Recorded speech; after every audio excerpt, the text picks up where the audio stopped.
The EU announced on October 7th plans to double tariffs on foreign steel in a bid to block cheap steel, mainly from China, and protect the struggling EU steel producers. Vice President of European Commission (EC) for Industrial Strategy, Stéphane Séjourné, said the new rules were meant to defend Europe's steel plants and workers. To save our European steel plants and jobs, we reduce by half the quota of steel imported from abroad. We double the customs duties from 25% to 50%. This is the new safeguard clause on steel.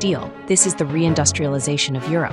According to a South China Morning Post report, officials involved in the process said China was by far the biggest problem and that its steel overcapacity issue had been getting worse rather than better. A senior EU official, who was not permitted to be named, said, "With China, we have been discussing this question of overcapacities for a very long time. To be very honest, for the time being, regardless of what the Chinese authorities have been saying, we don't see that this problem of overcapacities is going away. On the contrary, we see that it is worsening," the report added. The report also said the EC further proposed melt and pour requirement to prevent China from circumventing the tariffs through transshipment, where the Chinese steel is routed through other countries, including Southeast Asia. China is the world's largest producer of crude steel, with output reaching 1 billion tons in 2024, according to the World Steel Association.